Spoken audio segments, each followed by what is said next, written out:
सती कीन्ह सीता कर वेसा। बाबा ने देखा मेरी सती ने मेरी मां सीता का रूप धारण कर लिया। और आपको बताऊं, भगवान शंकर को इतना कष्ट हुआ हृदय में, उसी क्षण बाबा ने नेत्र बंद करके मन में संकल्प किया कि आज के बाद जब तक सती अपने इस शरीर में है, मेरा और सती का अब भेंट होने वाला नहीं है। बाबा ने सती मैया का त्याग कर दिया। आकाशवाणी हुई, आकाशवाणी ने जय जयकार किया भगवान शंकर का। बारंबार मैया सती पूछती रही, प्रभु आपने कौन सा संकल्प कर लिया? भगवान शंकर बताए नहीं। कैलाश गए और कैलाश जाकर बाबा सीधे समाधि में प्रवेश कर गए। गोस्वामी जी कहते हैं, शंकर सहज स्वरूप संहारा लागी। गोस्वामी जी कहते हैं, बीते संबत सहस सतासी, तजी समाधि शंभु अविनाशी। राम नाम शिव सुमिरन लागे, जाने सती जगत पति जागे। जाय शंभु पद वंदन कीन्हा, सन्मुख शंकर आसन दीना। लगे कहन हरि कथा रसाला, दक्ष प्रदेश भय ते काला।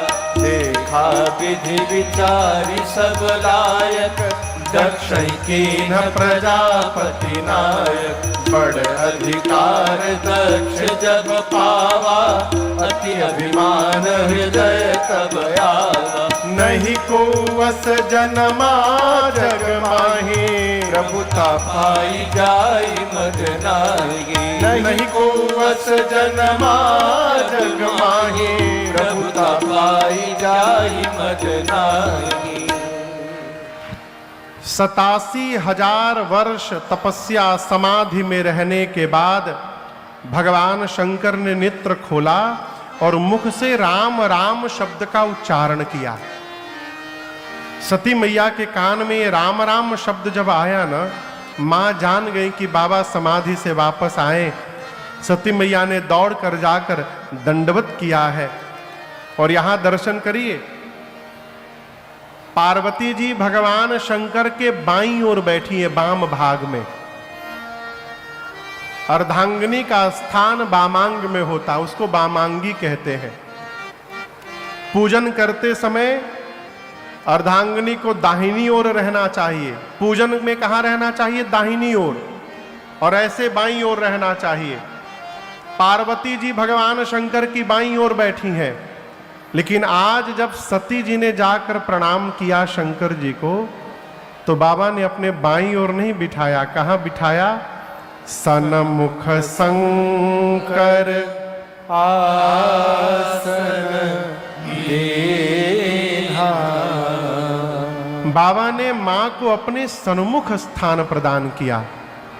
क्यों किया? बामांग में बैठने का अधिकार सती मैया खो चुकी हैं अपना, इसलिए बाबा ने सामने बिठाया है। सामने बिठाकर भगवान शंकर लगे कथा सुनाने। और उसी समय एक घटना घटी। सती मैया के पिताजी का नाम है दक्ष। क्या नाम है? दक्ष। ब्रह्मा जी ने दक्ष को सभी प्रजापतियों का राजा बना दिया। और जैसे दक्ष को बड़ा अधिकार मिला, सभी प्रजापतियों के राजा बने, अभिमान हो गया हो दक्ष को। ये अभिमान अधिकार मिलने के बाद ही आवत है, पहले नहीं आता। जैसे अधिकार मिल जाए अभिमान आ जाता है। क्यों आ जाता है? क्योंकि लगने लगता है कि हमने कमाया है।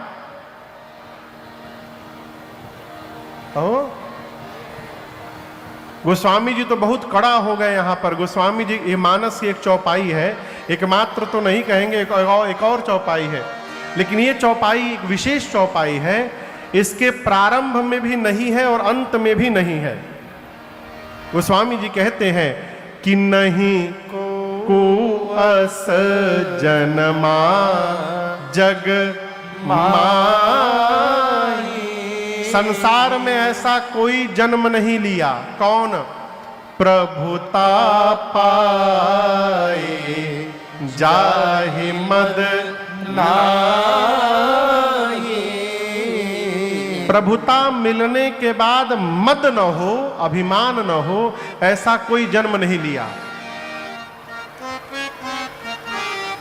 लेकिन मैं आपसे बात कहूं, अभिमान नहीं होगा।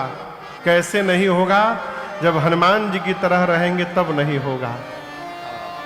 दक्ष को जैसे अधिकार मिला, अभिमान हो गया। और आपको बताऊं, दक्ष अपने दामाद भगवान शंकर जी को ही अपना शत्रु मानते थे। शत्रु क्यों मानते हैं? दक्ष को लगता है कि मेरे दामाद ने मेरा अपमान कर दिया। कब अपमान कर दिया? एक बार ब्रह्मा जी के यहां सभा थी, दक्ष गए तो सभी देवताओं ने खड़े होकर के अभिवादन किया, छोड़ ब्रह्मा विष्णु और महेश। दक्ष को लगा कि ब्रह्मा जी और विष्णु जी नहीं खड़े हुए, कोई बात नहीं, लेकिन ये शंकर तो मेरे दामाद हैं, ससुर जी आए और दामाद खड़े नहीं हुए, और इसी को मान लिया कि मेरा अपमान कर दिया। जैसे अधिकार मिला, भगवान शंकर को अपमानित करने के लिए दक्ष ने हरिद्वार के कनखल में यज्ञ की रचना की और सभी देवताओं को बुलाया, छोड़ ब्रह्मा विष्णु महेश।